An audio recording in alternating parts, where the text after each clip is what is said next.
Welcome, everyone, to our bi-weekly seminar series of the Berman Institute of Bioethics. I'm Joe Ali. I'm our seminar committee chair, and I have the pleasure of welcoming everyone today. And I'm going to hand off in a moment to my colleague Jess Fanzo to introduce today's speaker. But before I do that, I'll just remind everyone of our format. So we'll have about 45 minutes for presentation, followed by about 15 minutes for discussion and Q&A. We invite you to write any questions or comments in the chat at any time, and we'll track those. We'll take as many as we can during the Q&A part, and hopefully we'll get to all, but sometimes that doesn't happen.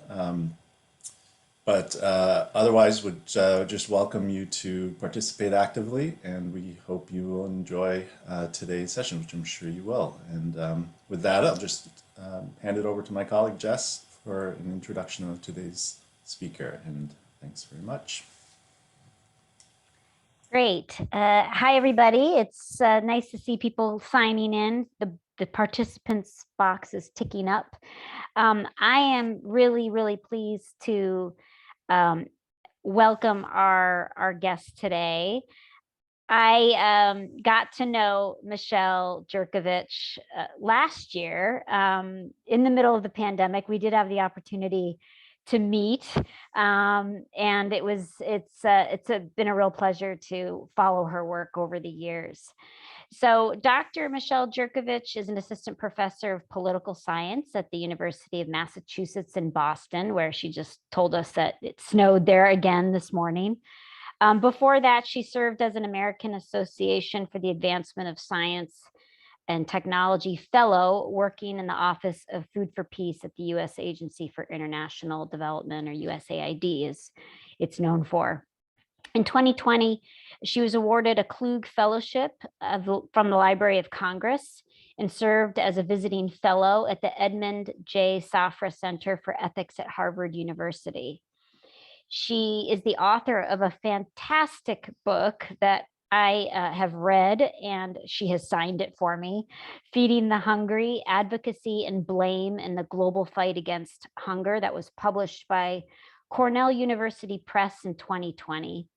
And I have to say that book is incredibly timely, particularly last year when the world was meeting during the UN Food System Summit to address hunger and malnutrition. And some of the insights in her book were really fascinating to read in parallel with watching the proceedings and the formation of the UN Food System Summit and how it came about.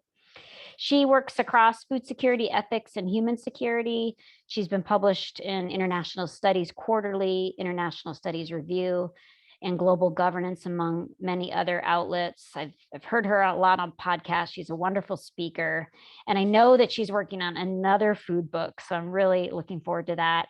Michelle, welcome to the Berman Institute of Bioethics seminar series, and I'll turn it over to you. Thanks so much, Jess, for that kind introduction and for this invitation. I'm thrilled to be here. So I'm going to try to screen share here, and hopefully this works all right. Somebody let me know if you don't see a PowerPoint slide. It looks really good. Excellent. So I'm thrilled to be here today and for any excuse to talk about ethics in food assistance, which I find endlessly fascinating and concerning and complicated and love every opportunity to think about it. So today what I'd like to do, which is most definitely a fool's errand, is to talk about three very complicated ethical issues and concerns that I think warrant additional attention, and it is impossible to do justice to in one talk. So we're going to try anyway, because I think that these are areas where we need quite a bit more discussion. But selfishly, I'm mostly looking forward to all of your reflections and reactions when we get to the discussion part of our talk today. Okay, so what are these three ethics issues? One is the question of obligation. So I think it is common, and for good reason, among scholars of food policy and food security to focus on technical questions and technical problems and offer technical solutions to the issue of hunger. But sometimes this bypasses core issues that ride right below the surface of each of these interventions. And one of those is this question of who is ultimately obliged to do anything about the problem at all.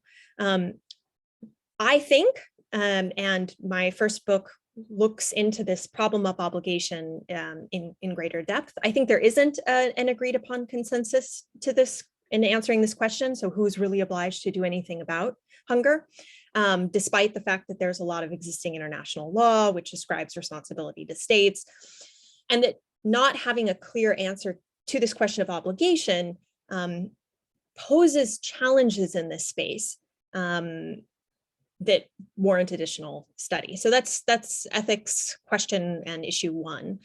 The second issue I'd like to talk about today is related more to the Newberg project I'm working on right now, which is how do we think about what is a good enough food basket particularly for refugees around the world. And this question is motivated by what was for me very striking in the year that I worked with the Office of Food for Peace, and part of that job entailed traveling to do focus groups and interviews specifically with women and youth who receive food assistance, and observing that there are stark differences in what a food basket would be that would be given, for instance, to a Syrian refugee as opposed to a Yemeni refugee or a Somali refugee or a South Sudanese refugee. And the rationale behind, sorry about the sirens out the window, the rationale behind giving these different types of rations, some which are nutritionally superior to others, is complicated and I think ethically fraught. And so I think that warrants discussion as well. And the third, which I'd like to talk about today, third issue I think that keeps me up at night, is whether or not what is the appropriate role of accountability when we talk about a human right to food? And so here we're going to talk about it in the context of low and lower middle income countries, where there has been an increasing tendency to have foreign or external actor funded interventions to provide for the economic and social rights of citizens in low and lower middle income countries, where the duty bearer, to use kind of the human rights language, the actor who's obligated to do something about it, or who is acting as though they are responsible for doing something about ensuring an economic and social right, may reside in a foreign capital far away, and an individual receiving assistance may have no access to the individuals, abroad who have ultimate power in shaping these programs. And so can you have a meaningful right to food when there isn't accountability between a rights holder and a duty bearer? So we'll talk about that third question at the end, and then open up for discussion. And if somebody just stop me if I get to the point where it's run long, because I do really want to make sure we have time to talk. All right, so the first question, who is really obliged to do anything at all about the problem of hunger? I think for as simple of a question as it is, and we might think that when we're talking about a problem that is currently impacting over 800 million people in the world, we should have an answer to this question, and yet I think we really don't, at least among some core constituencies that are active in this space. So there are lots of ways in which philosophers, if we kind of move away from what do we see playing out on the ground, and we'll go back to that, and we ask, how do philosophers grapple with this question of obligation? One of the places we can start, I think, is with Singer's work, particularly in his pond thought experiment. So philosopher Singer asks us to imagine the following.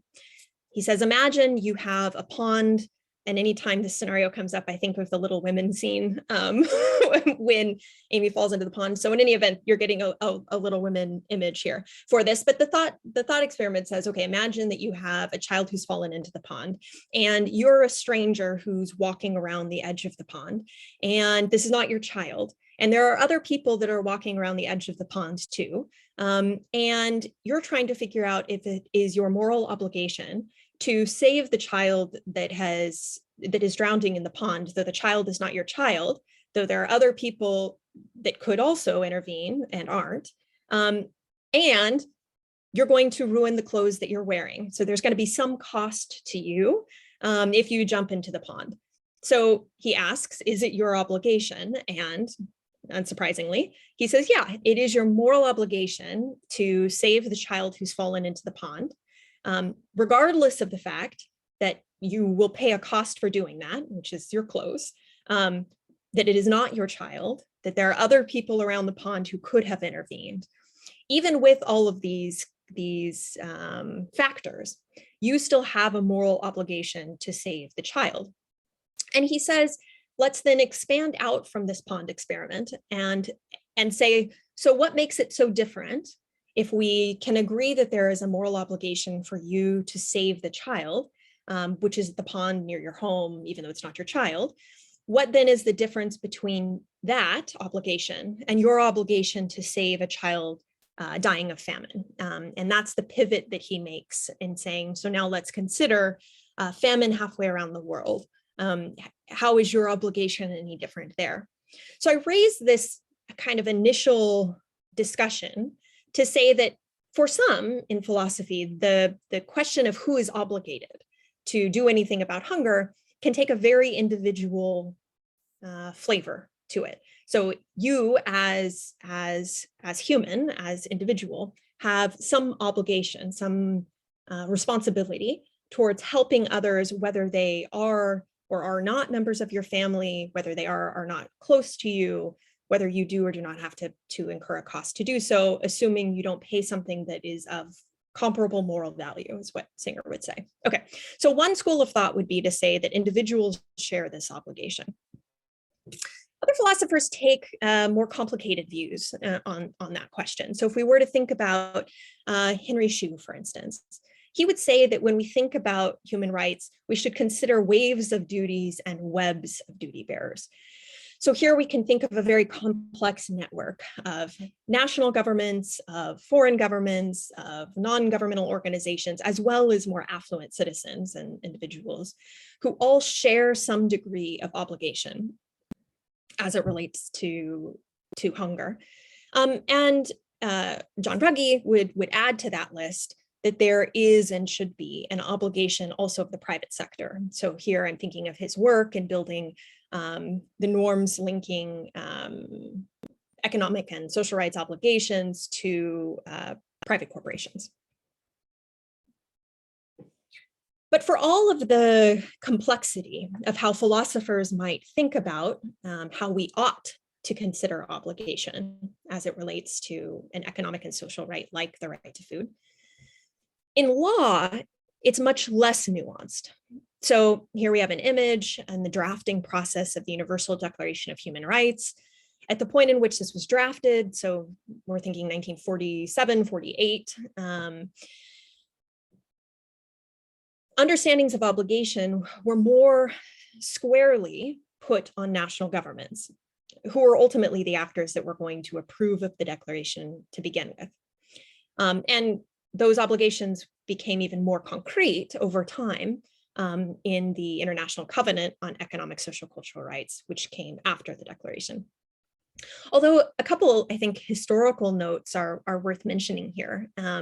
So one, when the Declaration on Human Rights was being drafted, the reason we have, the reason that food was ultimately included, in its final version in Article 25, was because of the insistence of delegates from both Panama and China.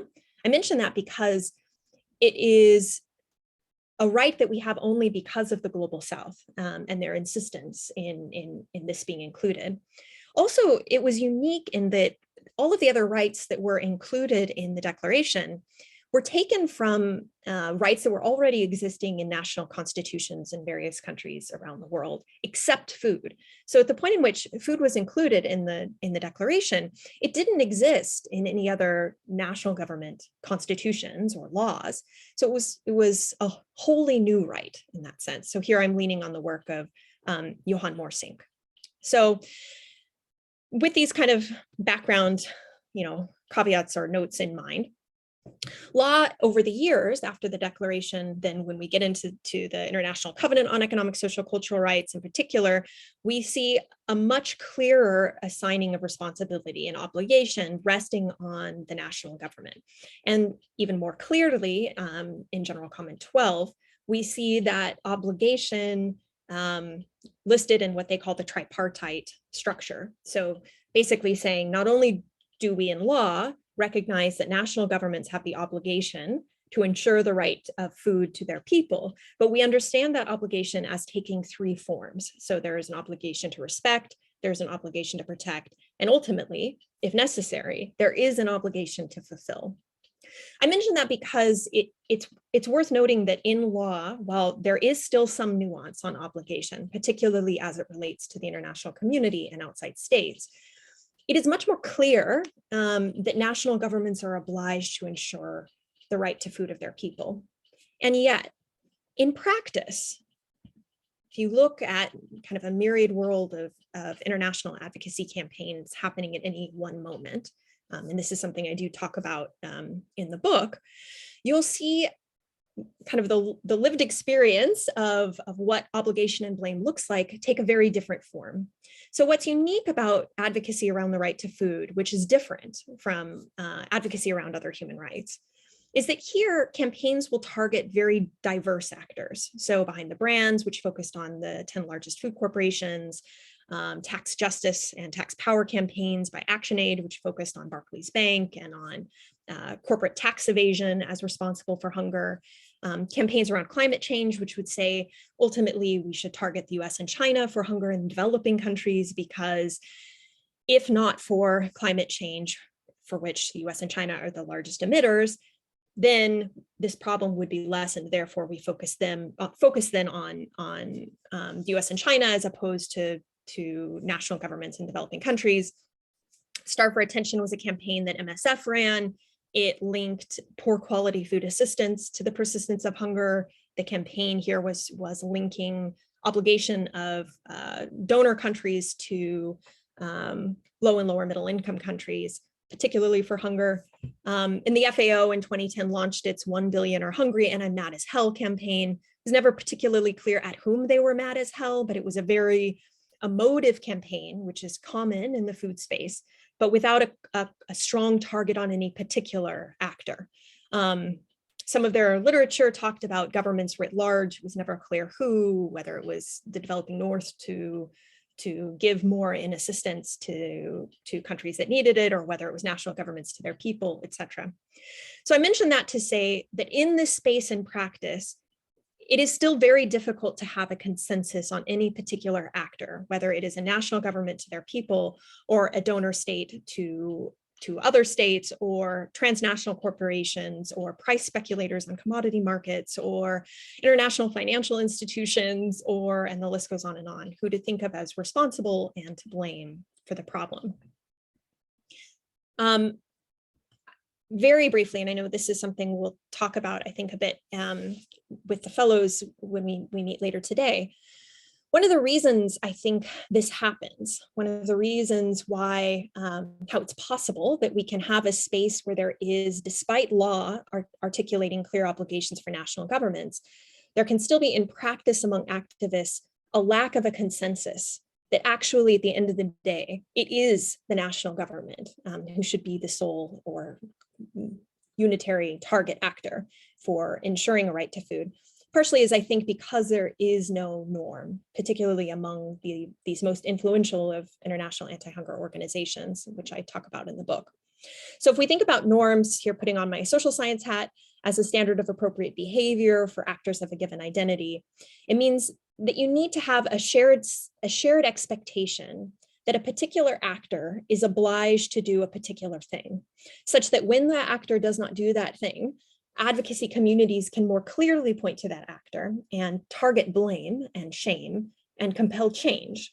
At least that's the logic of what we would expect in my own field when we study empirically advocacy campaigns and which are more likely to be successful and what tactics they use. So one of the things that I do in the book, and we won't talk about too much here, but I'm happy to discuss in our Q&A, is try to make sense of the normative complexities around chronic hunger in particular, and how we think about what we expect, who is the actor from whom we expect a particular action in order to build and construct this norm. Because the hunger space is full of moral principles, I argue. So things like hunger is morally repugnant. There's no shortage of understandings that link the sense of obligation to a particular outcome that we don't want.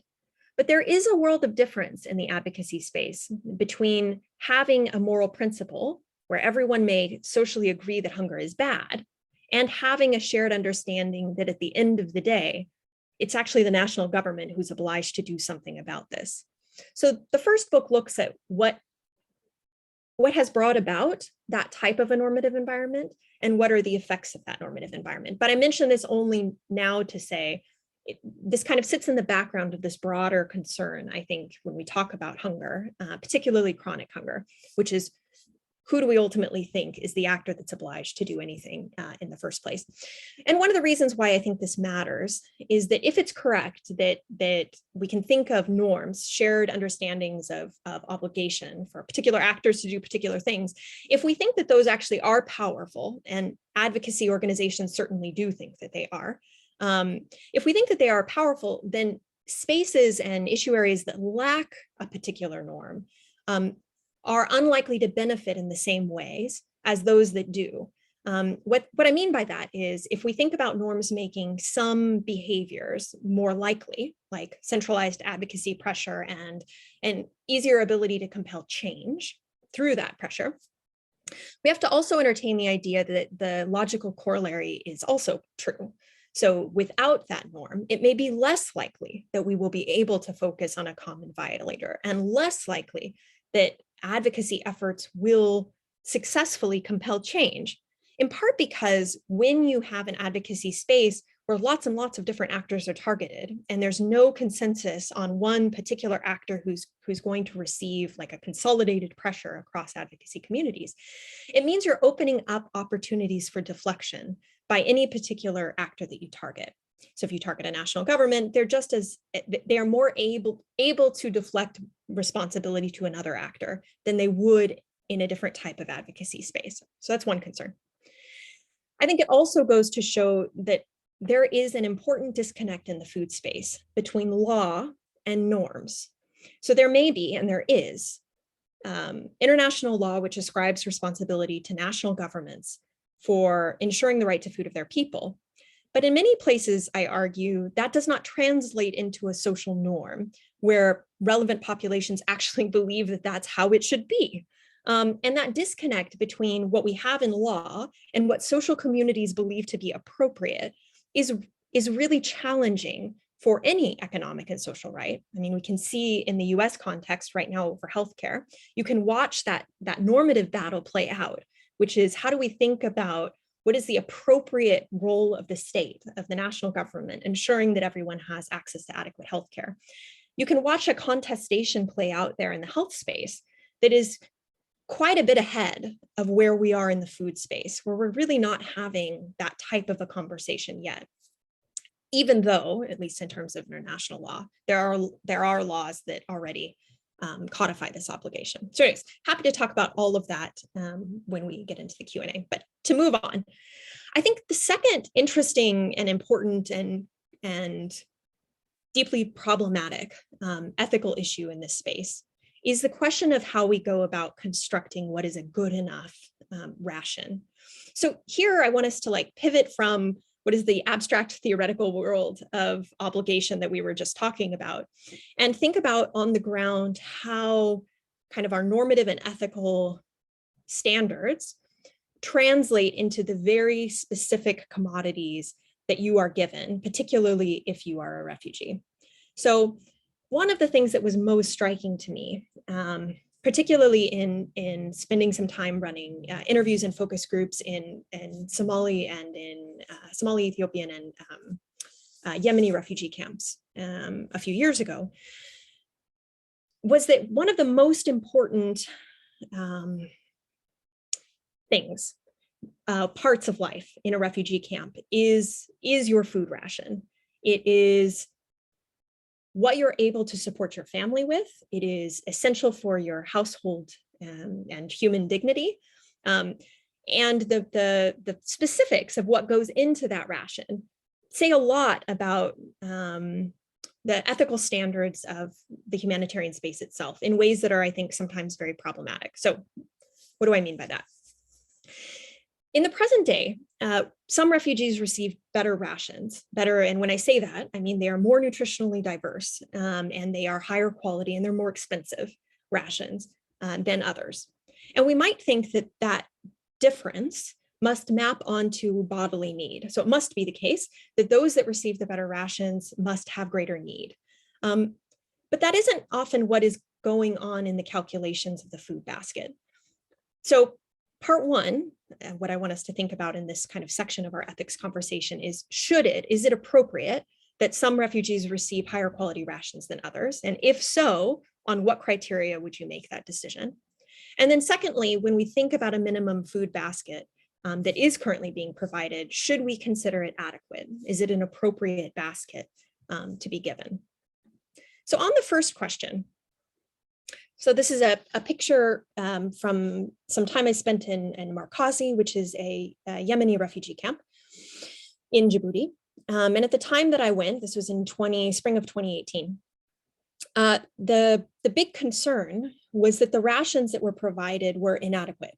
There was not enough food. I'll show you what the ration was in a minute so you can see. So both the amount of food that was provided was inadequate, and the flour in particular that was provided was infested. So you can see from the picture to the left, which was a school child had drawing, and they placed on that drawing some of the sample flour. What you can see is a lot of dead insects. Now, the food had been distributed with a lot of dead insects in it, in part because the flour was coming from a pre-positioning warehouse, an open air warehouse where food aid gets infested. Individuals in the camp had said, well, that, it comes infested, but the bugs are dead at the time in which it comes, but it is really degrading and very undignifying for us to receive this kind of a ration. But when we ask for a different ration, we're told, take it or leave it. This is good enough for you. And in practice, what this type of a ration meant was women in particular would spend, some said about an hour a day. It depended on the day and it depended on the state of the ration, but sifting out the ration that they were given, which was already very small, and thus losing some of the flour in the process of sifting to get out the debris and the bugs that were there. Okay. So in this particular context, both the ration itself was inadequate and the quality of the ration was undignified and offensive to women in particular who were in the camp and who were dealing with the ration.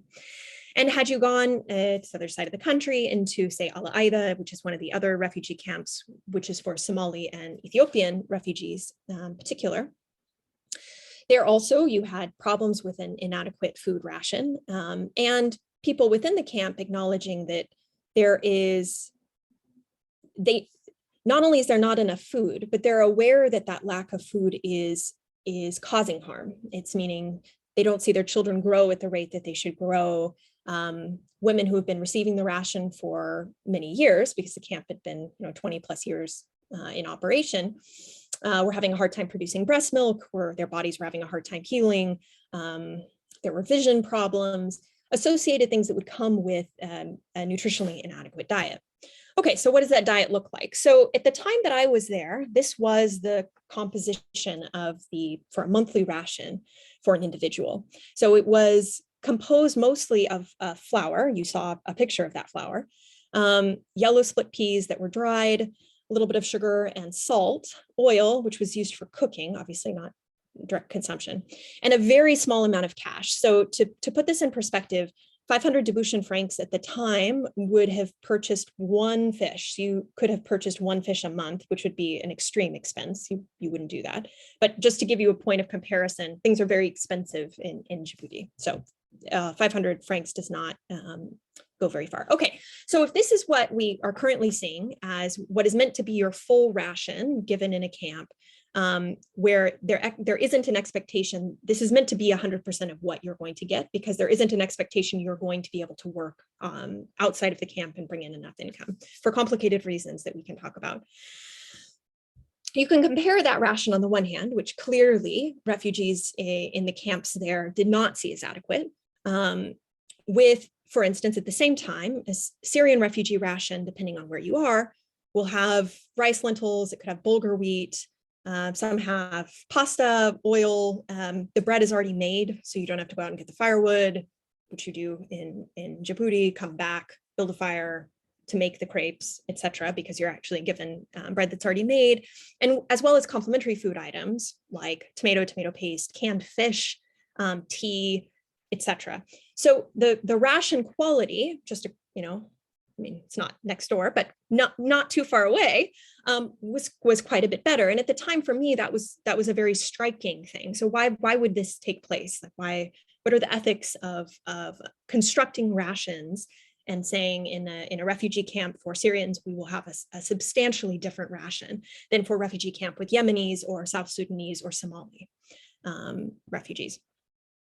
When I asked why this happened, the responses that I would get from various members of international humanitarian organizations involved in this question would vary, but oftentimes centered on this question of what aid workers understood to be an adequate standard of living for people in a particular place. So people said, for instance, it would be inappropriate for us to ask a Syrian to live on a ration that we would give the Somalis or the Yemenis because they were accustomed to a higher standard of living.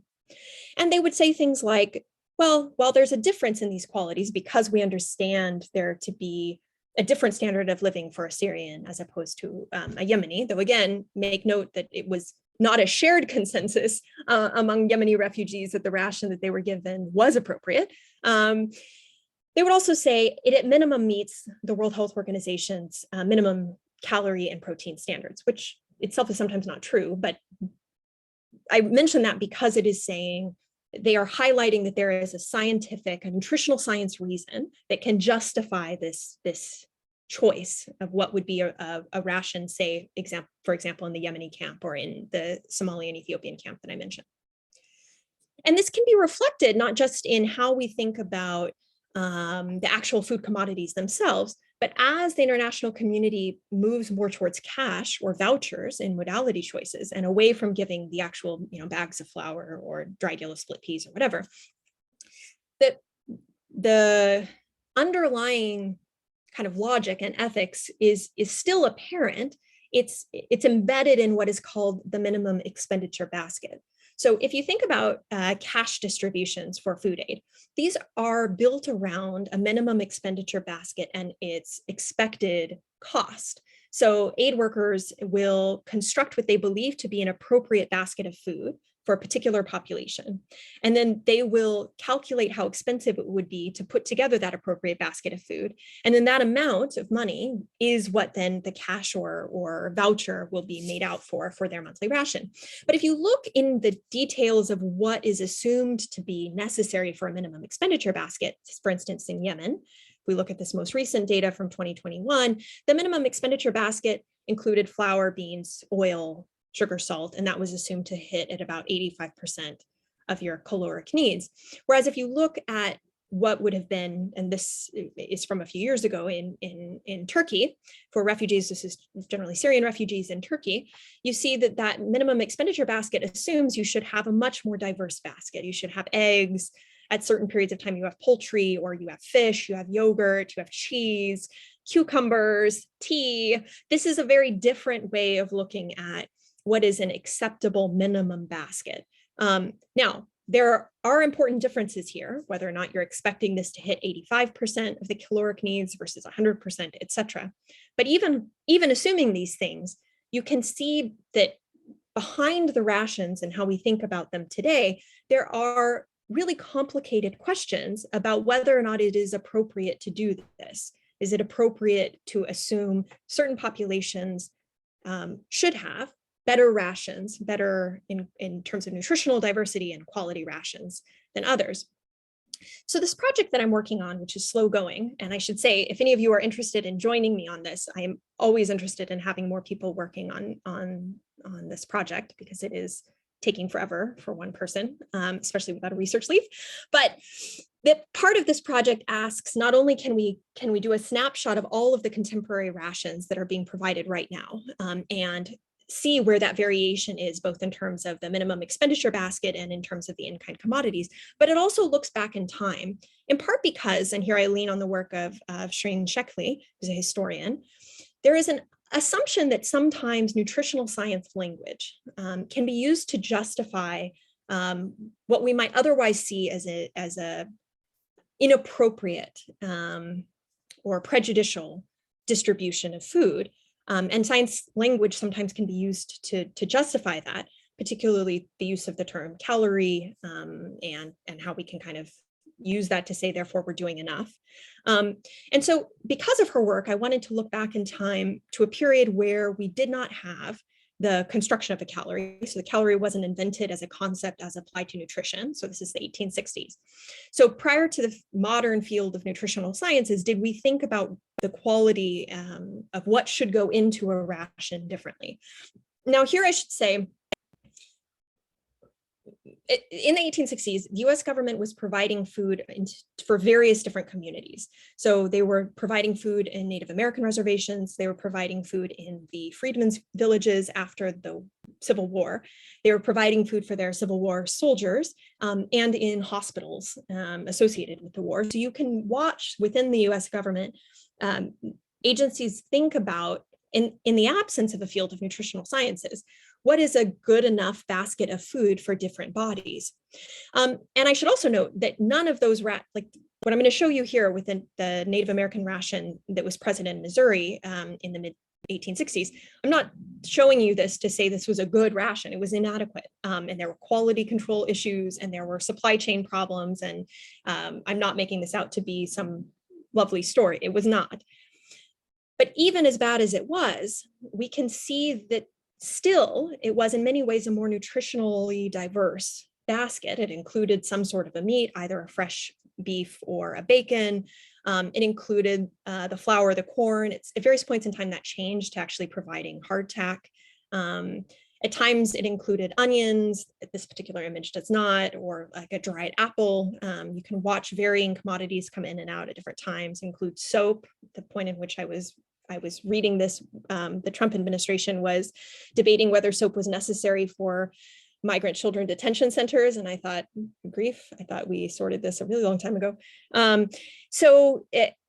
show you this to say, over time, the way we think about what is a good enough ration has itself changed. And in many cases, the ration that we are providing now is nutritionally inferior to what would have been provided even prior to the creation of the modern nutritional sciences. And I think that warrants very considerable thought. You can also see through like Civil War era, what sorts of compositions of things would have been thought of to go into a basket. For time, we'll skip over that. It's worth noting that concerns of cost often come up when you ask humanitarian organizations now why they give this basket to some people. This one, which is just your yellow split peas, flour, and oil, basically, why that's a good enough basket. And they'll say, well, it's too expensive to do anything more than that for some. We're willing to incur that expense for some communities, like for Syrian refugees, sometimes for Venezuelan refugees passing through Colombia, where their ration basket was better, but we're not willing to incur that expense for other communities like Yemeni refugees or Somali or South Sudanese refugees. But it's worth noting that it is not as though cost was not an issue in the 1860s. So in the 1860s, in the midst of the Civil War, there were big concerns in the US government about cost, in particular of the cattle. So beef as a cost was very high. And so you can actually see, and I don't actually know to what extent this is true, or if they were being paranoid. The US government was very worried about contractors salting their cows and then having them drink a lot of water so that they would weigh more, because cows were purchased for the beef component of the ration by weight. And so actually the government required that cows be kept under quarantine for 6 hours before they were weighed, just to make sure that they hadn't been artificially salted to build up their weight in advance. So it's not as though cost wasn't a concern. They were obsessed with cost about the rations. And yet even so, even relative to all of the other expenditures the US government was undertaking at that moment, it was still understood that you couldn't give a ration that didn't have these more expensive components in it. And again, with that caveat that I'm not saying that these were good days. They were horrible days, and these rations were inadequate in any event. But they are in some cases worse now. Okay, so the ethical questions here: is it appropriate that we provide some refugees better or more nutritious rations than others? If we're going to do that, is it appropriate to base those off of our understandings of relative standard of living? So here the ethical call is that deprivation there is a relevant factor. The other way you think about this is to say, if a community was in a position where they had been in hard times prior to the moment when food aid was needed, so poverty level life, was grossly inadequate at that moment, is it really only your ethical obligation as an aid organization to keep that very low level standard for people for whom they had bad luck in those years prior to food assistance coming into the country? Or no, should we assume that all humans are entitled to the equally diverse and nutritionally diverse basket, regardless of what kind of hard times they were in prior to that? For the sake of time, I'm going to skip the modality questions. I will say, for the nutritionists in the room, an important question remains about what are the long-term effects of poor quality food rations on bodies. So going back to that example in Al Aida, a camp that had been around for 20 years, young women who I met with there, born and raised in the refugee camp their entire life on that ration I showed you, which is the yellow split peas, flour and oil, basically. And there's a separate ethical question beyond the short term, what is a ration, what is an appropriate ration for today, but a separate question, which is, if you're going to persist in giving that ration for 20 years, is that appropriate and acceptable when bodies are going to have to grow on the basis of this? There, I think we have not enough nutritional knowledge, not enough peer-reviewed studies on that, and I think that is a shame. We'll skip minimum core obligations. Last one, and we'll try to cover this in just 2 minutes because I want to make sure we have time for a good discussion. So human rights theorists often think about, and we talked in the beginning about this assumption that national governments may, in theory, have an obligation to ensure the economic and social rights, in particular, all rights, but for today we're talking about economic and social rights like the right to food, of their citizens. And one of the reasons why rights theorists would say that it's important that it's the national government is because there's an understanding that in part of the social contract, there is an element of accountability. So if something goes wrong, a citizen should have access for redress. They should have access to the agencies that have power in ensuring their human rights so that they can command a change. One of the challenges in low and lower middle income countries is that, especially with the rise of the cash transfer model, you're seeing groups like the World Bank and the IMF and USAID and the Irish Fund and ECHO pushing to run cash transfer programs, which in practice act as if they are, in some cases, the only non-family-based support that a community might be getting for ensuring their economic and social rights, like food, housing, healthcare, education, clothing, these sorts of rights. And yet, because these are programs which are designed and run outside of the country, or designed at least and managed outside of the country at times, there is no opportunity for rights holders in a country to access people with power in shaping these programs, which means the accountability component of that right kind of withers away.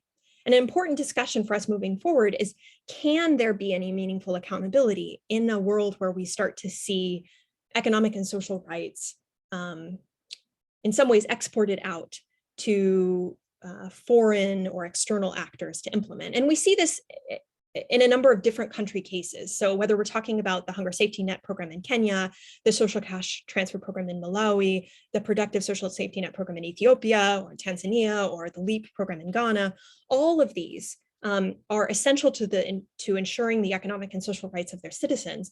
And all of these have foreign and external funders who in various degrees, and it is not common across all of these, so it would be a mistake to assume that the relationship between the World Bank and Malawi, for instance, is the same as the relationship between foreign funders in Ghana. They're not the same. But in these components, they all raise this question, which is if you have programs which are designed and targeting standards, like who is eligible to receive this assistance, are determined by foreign actors.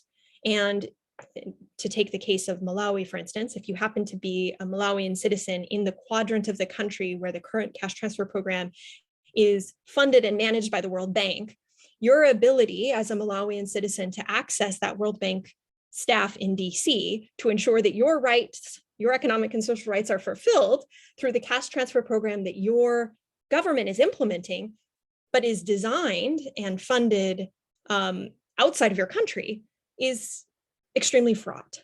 And so I think going forward, especially as we see more and more of an emphasis on cash transfers and foreign funded cash transfer programs in order to meet economic and social rights needs, I think we need to have a much more robust conversation about how accountability looks on the ground in these spaces. And that is it. I look forward to all of your comments, and thank you for letting me raise a couple of these issues today.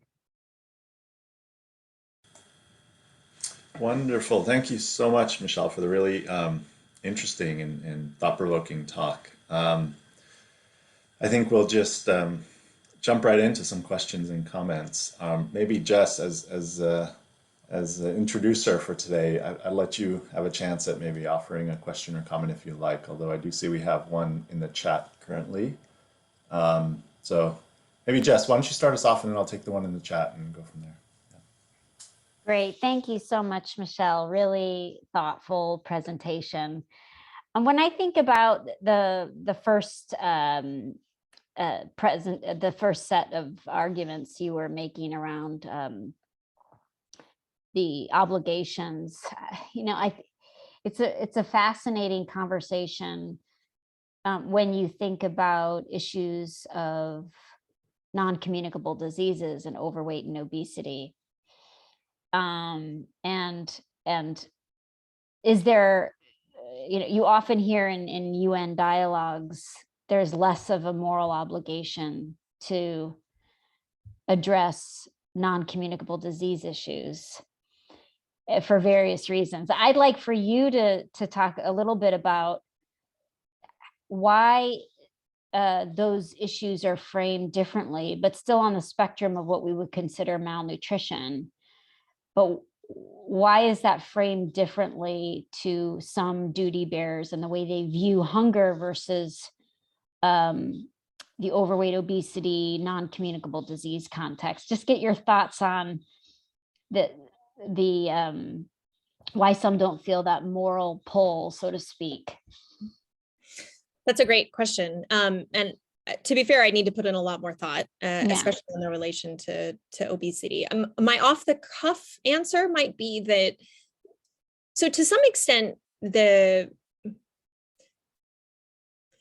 question to whether or not hunger is communicable, I often find interesting, in part because from mothers to their children it is, right? So if a mother is malnourished, their child is more likely to be too. So there is a degree to which you can see like a problem in one person moving to another, not in the same way we think about communicable diseases, but nonetheless. I think the social scientist in me would say it has to do with how issues cross class cleavages. So if a problem can be contained in a population and is not likely to cross into more affluent populations, it is less likely to get attention. Just across the board, that's generally how we think about issues. So hunger, by nature of it tending to exist among lower socioeconomic groups, we tend to expect that it has less influence in that. But questions of obesity complicate it, and I would need to think more. So sorry, I'll chew on it. No, it's something I'm often thinking about. Yeah. Yeah.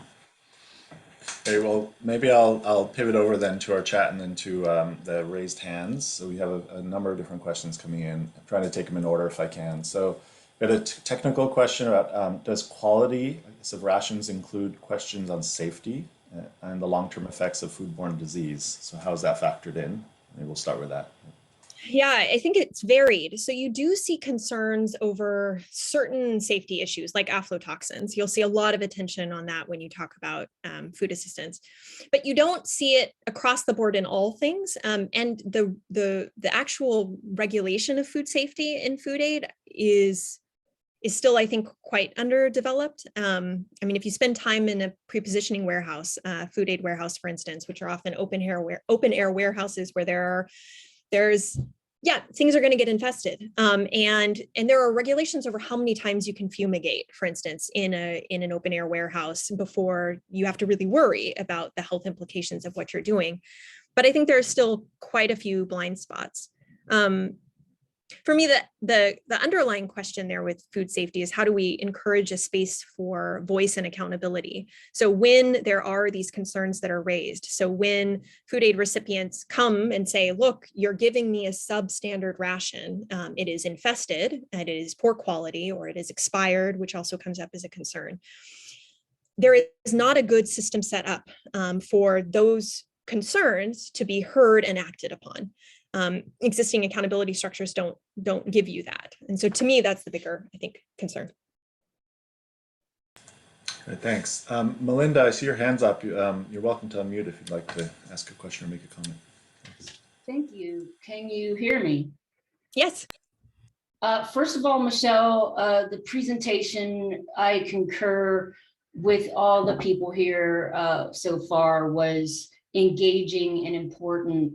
If I may, I don't really have a question. Can I pose potential solutions and then you field what those solutions would be to how to mitigate what rations are given to whom, and then how to assuage the differential economic factors at work in different areas of the world. So in the first one, I would espouse potentially personalized medicine could be added to who gets what rations and who needs what kind of a triage. And then instead of giving rations, could we give a standardized amount of money where people could choose what they wanted, where it was sufficient for sustaining their health? And then third, what about accountability, having liaisons or some kind of representative from the areas themselves, actually like the community members themselves of these encampments who represent for the constituents living in the communities? Michelle, that would be my 3 potential ideas. And then I welcome your expertise or anyone else's. Thank you. Thank you, Melinda. No, I think these are really important points. So to take them kind of in reverse order, I think absolutely part of the solution is having a forum set up where members of the community can actually provide and receive responses, provide input and feedback and receive responses. The problem is that oftentimes in refugee camp settings, these are done in kind of black hole drop ways. So under like sphere standards and the way that we think about like what is the basic requirement that we have internationally for accountability. Usually the standard is that there has to be 2 means of communication, but there isn't a specific on which means those would be. So for instance, a camp could have a complaint box, which is common in the camps that I visited, which is a plywood box where if you have a concern, you can write it down on a piece of paper and drop it in the box and hope someone gets back to you, which is not going to happen. Or you can have a hotline, which is the other method. So if you have a phone, you can call a number and tell them that your rations are infested or the food amount is too low or they're not being distributed on the proper day or whatever the concerns happen to be. The problem is neither of those methods require a timely response. and you have no power to make sure that that response ever comes. So one solution might be, for instance, and this is a recommendation that some women had given me, women in the camps had given me, is what if you required a monthly meeting where aid workers, members of WFP or UNHCR were forced to come into a room and sit down once a month and hear grievances and give responses. The challenge there too, though, is that they may give you the response, which is we'll look into it, and they never actually do, because the reality is you have no power, and that's part of the problem here. For the question of medicine, I think that's key. And there is a movement, the food is medicine movement, which I'm sure you guys are all familiar with, kind of trying to link some of these in different ways. And I will say that for acute malnutrition, there are certain types of food responses, particularly for children, and whether or not we're doing like a ready-to-eat therapeutic food, where this would be a different conversation. This project and what I was talking about mostly here is looking at kind of chronic responses, not looking at how these agencies would respond in a period of severe malnutrition. But I think these are good points. Thanks, Michelle. We have time just for a couple more questions, I think. So let me just take Len's question here. And Len's asking about the kind of sequencing of development of law versus norms, and how, I think, as you can see in Len's comment, saying it's a bit surprising to see the difference between the food rights movement and health rights, and how things seem to happen in reverse order in the two contexts. And maybe you have any comments on that. Yeah, Lynn, I think of the work there of, so Susan Sell and Asim Prakash had a piece that came out, I think it was like 2004 or so, where they look at the role of HIV AIDS advocacy in helping to build this right to health in really meaningful ways. And so there they kind of tracked how advocacy communities were able to create that sense of obligation, particularly in framing AIDS as a violation of the right to life, broader than just health. And they kind of trace how that worked, so that you might find their work interesting on that point. And I do think if you look at like human rights as a spectrum, economic and social rights on a spectrum, you do see, for instance, like right to primary education, you see a much closer alignment between laws and norms. In health, you're somewhere in the middle. I think we're battling, that normative battle is still ongoing in many countries. And in food, we're really, I think, lagging behind.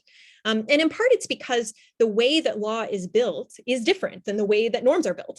I mean, I think sometimes lawyers like to believe that if you make law, therefore people will internalize it as right and just. But that often doesn't happen. And that the advocacy strategies you use are different. The histories of getting these issues onto the agenda are different. But I'd be happy to have a longer conversation about that. Great. There's another question here, or maybe a clarification about how long, people who tend to stay perhaps in refugee camps for longer periods of time and are of different ages and kind of, growing through adolescence, as children to adolescence, and then on to adults. And I think if I'm reading the question here, it's really about whether or not the rations kind of meet the different nutritional needs of individuals at different stages of development, and how that happens over a long period of time. And yeah, generally the rations are not nuanced. So what I gave as the breakdown, for instance, in the Bushin camps, that's assumed to be the ration whether you are 5 years old or you're 50. So they will provide one standard ration per member of the household. And sometimes that can somewhat benefit a household. So if you have younger kids who are not needing to eat as much, you can kind of borrow from that ration to give a bit more to adults. But the reverse, because the agencies know that that's happening, part of the problem then becomes if you're like a single family living on a ration, because you can imagine those numbers that I showed you, if you are a single adult, male or female, to actually live a healthy life on that ration is not going to be possible. Great, and I think maybe we can squeeze one more question in. There was one question about, this is a big question, but where would you say the responsibility for accountability lies? How can systems of accountability be brought about? So if you have any thoughts on that. Good question, Kate. That's not an easy question. And yet I honestly think, if you were to ask me who ought to be obliged, it should be national governments, in part because it is the only actor that has any, in the best case scenario, only actor that is democratically elected in theory, not always going to work out in practice that way, who has some level of accountability to their citizens through the social contract. And anytime you try to construct that obligation where you have an outside actor who has no such accountability, you end up with, I think, very paternalistic responses in ways that are very problematic. And also, it is extremely difficult to try to hold accountable a foreign actor, whether that is the IMF or the World Bank or USAID or whoever. And transnational corporations, for more complicated reasons, which we can talk about in the Fellows Seminar next, I would be very hesitant to try to build a world where we expect those actors to fulfill our economic and social rights. So for me, I would focus on the national government. Great. Well, thank you so much, Michelle. Thanks to everyone for your great comments. Sorry if we couldn't get to yours this time around, but you had lots of kudos as well in the chat for your work. So thank you very much. Take care.